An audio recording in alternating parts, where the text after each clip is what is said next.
Hey y'all, welcome back to my channel. If you haven't been here before, my name is Julie and I primarily make content surrounding mental health, makeup, as well as music. Today's video is mental health related, although I have mental health experience both professionally as well as personally. Today is an entirely personal video. I wanted to stray away from talking about myself too much because I have like 5+ videos on different mental health conditions that I deal with, and it's a lot, and I've shared a lot with you. Therapists have a lot of ethics where they won't share diagnoses and they won't share certain things, and I'm not living that way. I'm not abiding by the stigma. Yes, I will follow ethics when I'm in therapy being a clinician, but outside of the office as a human being, I'm all about being a mental health advocate and doing advocacy work, which me filming this and just talking about it, me having a YouTube channel, Instagram, Twitter, where I openly talk about mental health, I'm crushing it doing the advocacy work that I always wanted to do. So I'm rambling. May is Mental Health Awareness Month. This video was inspired by Edra Hill, Edrahil. Her name is Sarah. She does a lot of makeup, but she's strayed away from that and done some heavier content as of late. She's been doing self-portraits and openly talking about mental health struggles she's endured or things that have happened in her life in the caption that other people can relate to. And that is really powerful. And as much as I don't want to talk about this, I feel like it's going to help someone else.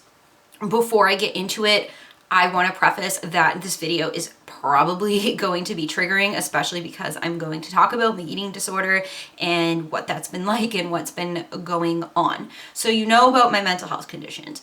Let's start it this way. Hi, I'm Julie. I have complex PTSD. Due to my trauma history, I also have agoraphobia and social anxiety. I suffer from severe anxiety as well as OCD tendencies. I have BPD traits, meaning I have 4 out of the 9 symptoms of borderline personality disorder, so I don't qualify for the diagnosis, but I still identify with a lot of the issues that individuals with that endure. And I also struggle with depressive episodes.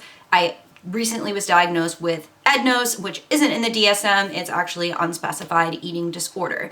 I don't have anorexia, I don't have bulimia, I don't have binge eating disorder, I don't have orthorexia, but just because those specific eating disorders are not going on doesn't make my eating disorder any less valid. Not that I want to have one, but if you have an unhealthy relationship with food and exercise, depending on the severity, to me, it's a little bit bigger than disordered eating. And although my previous video talking about this talks about disordered eating, and I wasn't diagnosed yet, so I didn't want to put the label on it, although I suspected that's what was going on.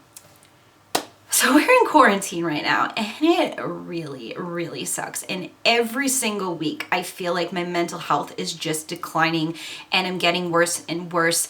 And I don't care that I'm going to be a therapist. We are not the most high-functioning, perfect people. In fact, no one is.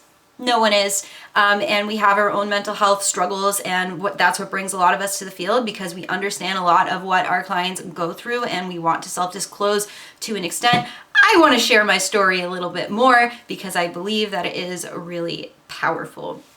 So going back to my eating disorder, part of what is getting me through the quarantine in regard to survival is coping skills, but it's not making me feel any better. It's just getting me out of bed and getting me going. I do want to credit that if I did not do TMS, I think I would be in bed right now, besides seeing my boyfriend, because I can't see my friends, my family, no one besides my parents who live with me at home.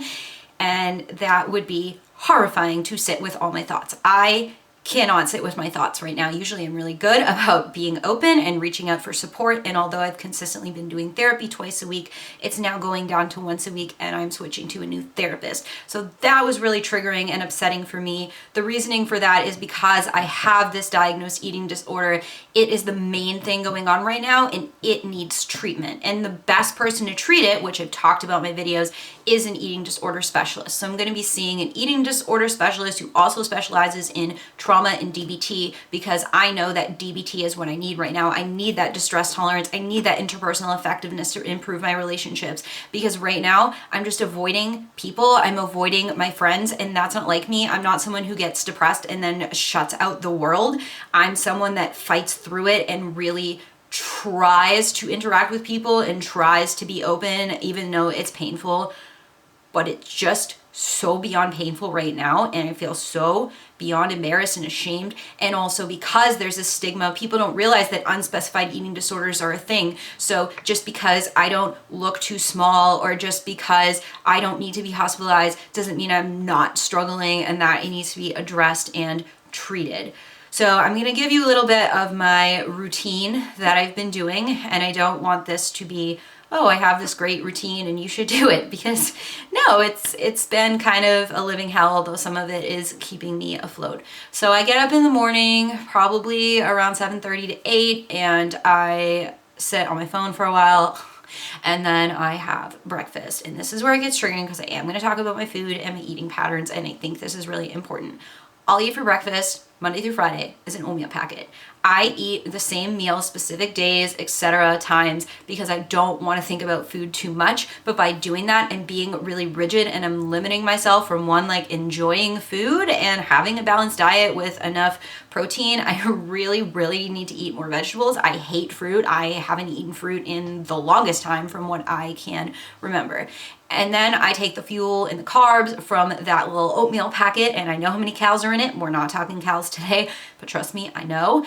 And then I do a workout through the Body Project. I don't go too intense. I don't work out more than once a day, but 5 days a week, Monday through Friday, I do a workout. I work out with my mom. And then I go for a walk with my mom, because we're both so anxious. My mom's a teacher and she's stuck home right now, that going for walks is really helpful for us. But at the same time, it's hard, because if an individual who is healthy said, oh, I get up every morning and I work out and I rest on the weekends, but I go for walks when it's nice out, I'd say, oh, good for you. You're doing wellness. That's awesome. And I really feel like I'm having a balance and I'm not over exercising. But here's the problem. Some days I'm so anxious that I can go for a second or a third walk, and I will. Or if I know I'm about to eat dessert or I had a big dinner, I'll feel like I need to go for a walk. And if I can't, I'll feel really overwhelmed. And that's how I know something's wrong, because this has been a pattern for me for years, and everything's coming out and getting to the point that it was years ago when it was at its worst.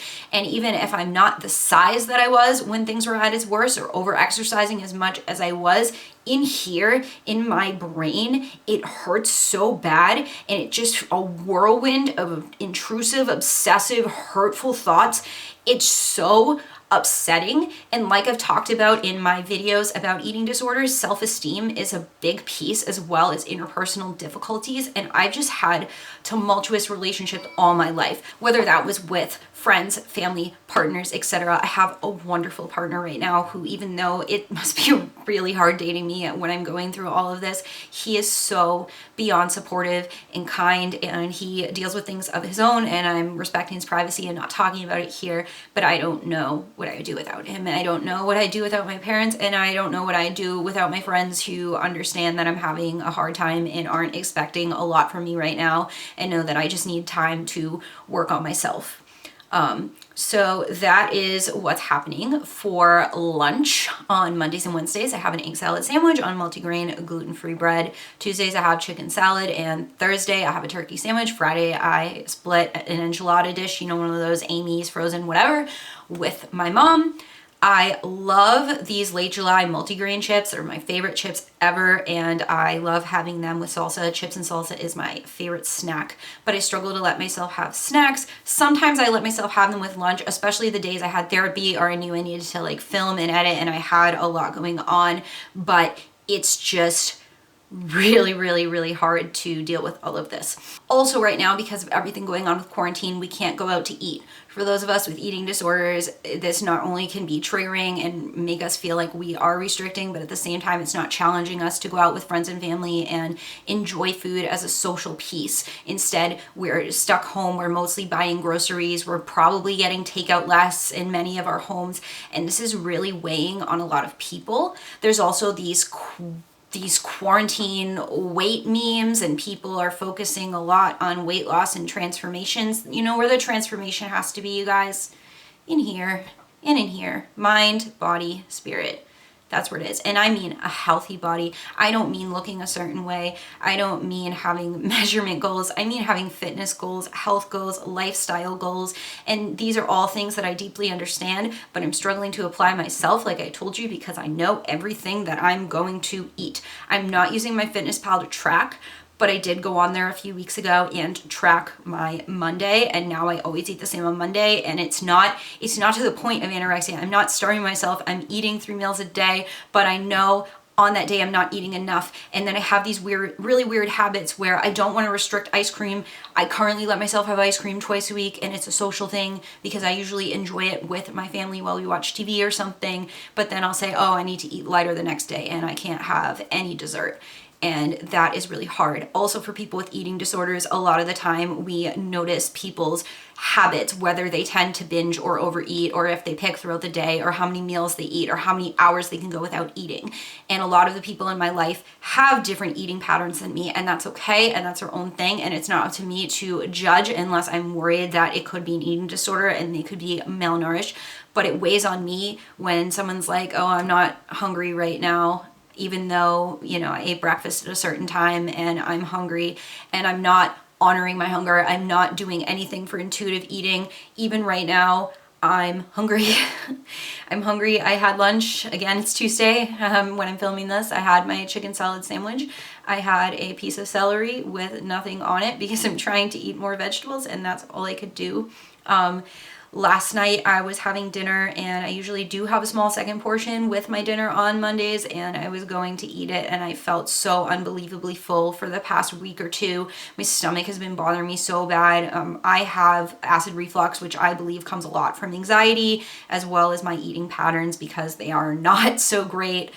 And it's been really painful, and it's affected my energy level. It's affected my mood. I've been really irritable, angry. Like this morning, I even just felt rageful. And I know from my research that eating disorders negatively affect us in so many ways, but part of why the symptoms can be so severe is the malnourishment and the malnutrition. I'm convinced that I'm not getting the right minerals, vitamins, etc., but I am terrified to go into a medical office for a test because I don't go anywhere right now.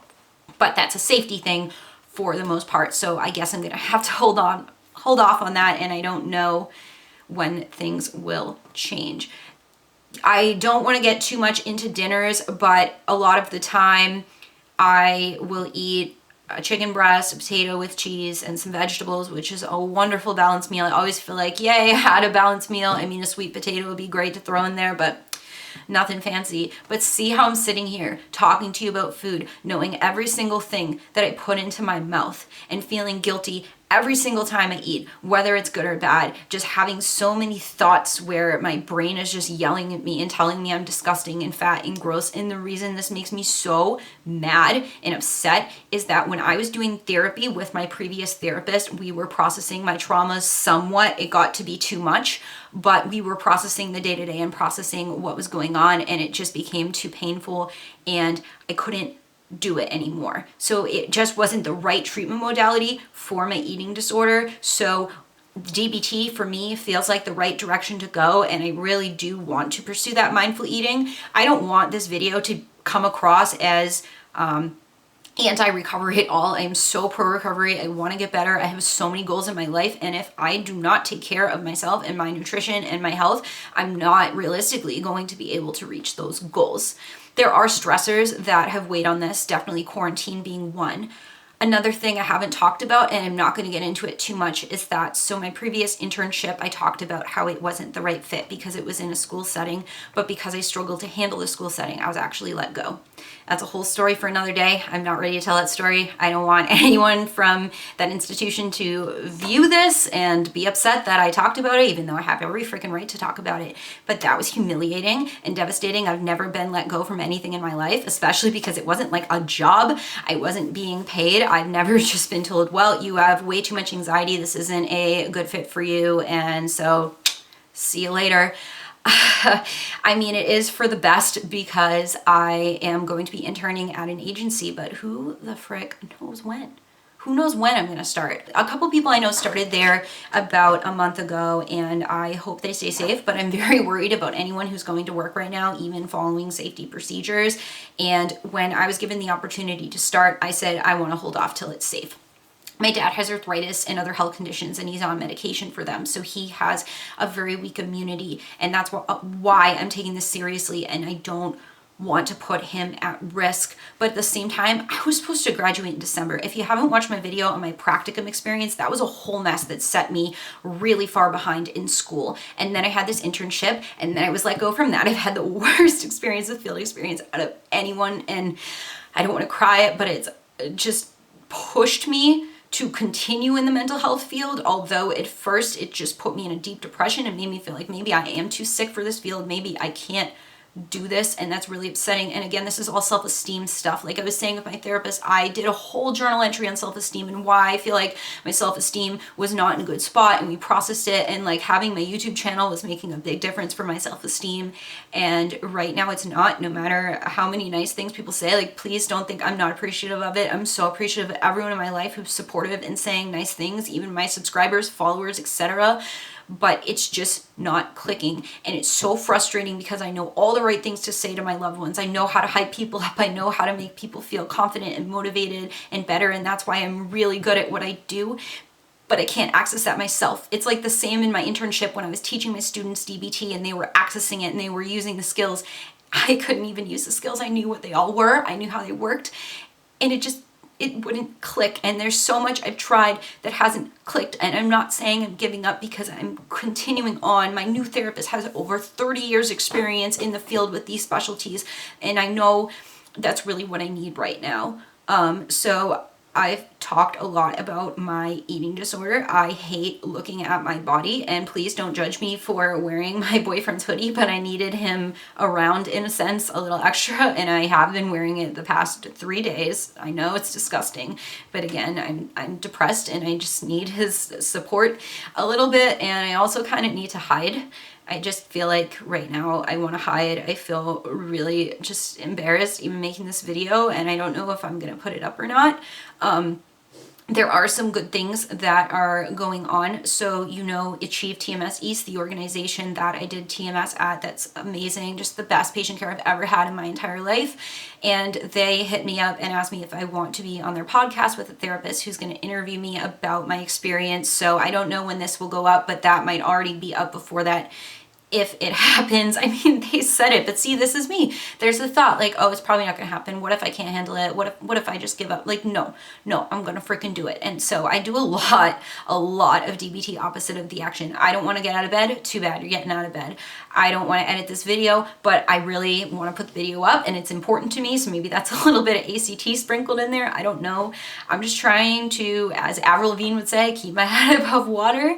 And I feel like I'm drowning, and I'm doing everything I can to just kick and stay afloat, and it hurts so bad. You probably, if you're an empath like me, probably watching this, you can feel my hurt and feel my pain, and I don't want that to be put on you. I don't want anyone to feel bad for me. I just want you to know that just because I have a YouTube channel, just because I did finish all my coursework for a master's degree, it doesn't mean that I'm high functioning. It doesn't mean that I'm well or normal or whatever. And I don't truly even like those terms. I feel like we all have our own struggles, and that's really stigmatizing and makes us even less likely to talk about it. But I'm talking about it today because I know people are struggling with their mental health right now, especially with everything going on. So another thing I'm considering, and I'm a little worried about it, but I'm a little excited about it, is I miss school. I want to go back for my doctorate eventually. I'm not ready for that yet. It would be a PhD in counselor education and supervision as opposed to clinical psych, but I've always wanted to be a personal trainer with a wellness focus and seeing clients who just want like a wellness, healthy lifestyle thing. I'm not against weight loss. I just would only want to do it for people who medically I felt like needed to lose weight, not someone who's like, oh, I want to train my waist, and like that stuff is too triggering. So I'd be looking for a certain client population. I mostly would want to do it online, although I'm not opposed to perhaps exposing myself to working in a gym when this is all safe. My cousin's in a program at ISSA. She's going for 3 certs. They're personal training, nutrition, and strength and conditioning. I spoke to this organization on the phone last night, and they said for me, because of my psych background and what I want to do, I should do the personal training, nutrition, and then there's a course for a transformation specialist. And it has motivational interviewing and positive psychology in it. And obviously personal training has a lot of anatomy in it and nutrition. I just feel like I don't understand how to eat right and balanced enough, even though I watch a ton of Abby Sharp. But this is the thing, I'm devoting so much of my day to, like, I did that whole series on eating disorders, and then I watch Abby Sharp's videos like every single night to learn what I can and see other people's diets, and it's just becoming obsessive and it's consuming my life because I'm doing this routine. Oh yeah, and I'm so scattered that I was talking about my routine at the beginning of the video and I failed to go on past lunch, right? So I do my makeup if I'm up for it and take a shower before, and I film if I need to film, I edit if I need to edit, and I try to sit down and think of video ideas, I make thumbnails, and usually I have therapy at some point. I don't know what that's gonna look like now, but usually by nighttime after dinner, I kind of try to wind down, and that isn't working lately. Last night, I helped my mom with the recycle and the dishes, and those are things I should be doing anyway. My mom definitely needs more help. Also on Wednesdays at my boyfriend's house, he goes to work, and I try to have my own routine and my own autonomy so that I feel ready to move out eventually. And that's been a thing that's been really hard too, being stuck at home and feeling like, since I only plan to work part-time in mental health, eventually it's not going to pay the bills, it's not going to be enough for me to move out, and I really need to find my niche online. And I feel like I really do have what it takes to be a coach and to do the right things.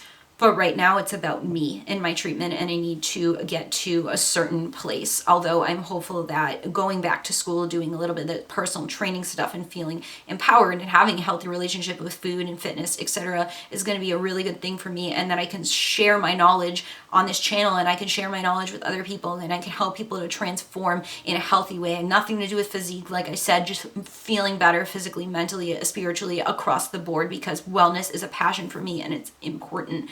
And this is how I cope too. Like, I set goals and I always crush them and I do them, and I never feel any better lately. Like, I reached 100 subscribers. It was a big deal. I'm so grateful. I'm so happy, and I want to do a live stream, but it was just like, oh yeah, like, oh, and it just didn't click for me. Whereas if that happened to a loved one, I'd be freaking out. Like, oh my God, I'm so excited for you. This is great. So the eating disorder is the main piece, but here are some other pieces. So isolation makes eating disorders worse, right? So as you know, I have agoraphobia and social anxiety. I'm terrified to do the agoraphobia adventures series again, because even if it's safe to go out again and we have to wear masks, so this is the piece, okay? I need to explain this. I don't want to wear a mask. This is not America. I need freedom. I don't no.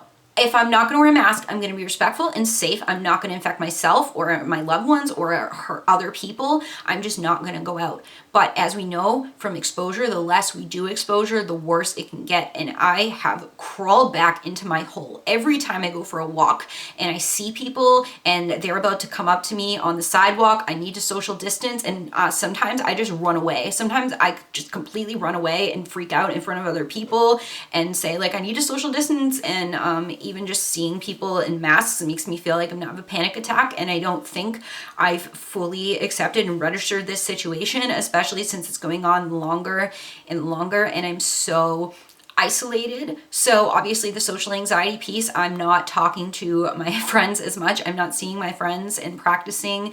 I do see my boyfriend and his roommates, and I get to talk to them and things, which is really important and somewhat keeping me afloat. But at the same time, there's a significant piece missing, and I just can't take it anymore. And I have to be honest with you, and I have to talk about it here today, because I'm sure many of you are struggling and feeling so alone or feeling so guilty, and I don't want you to feel that way. I want you to know it's okay to talk about it. I don't care how highly esteemed therapists are looked at as perfect human beings. I don't give a crap. Okay, I don't give a single crap, and I just want to be open with you guys and share what's been going on, because it's really painful and I don't think that I can carry it on my own anymore. more. So that's all I have to say. I'm gonna pursue treatment in DBT, and I'm gonna put more DBT videos on this channel. Once I have a better grasp of it, I can talk more about trauma treatment. I can ask my therapist that seems like she has all these resources for said resources. This video is a little bit different, so here's outro. Thank you for watching. Please give this a like. Maybe it will give me a boost of serotonin. I don't know.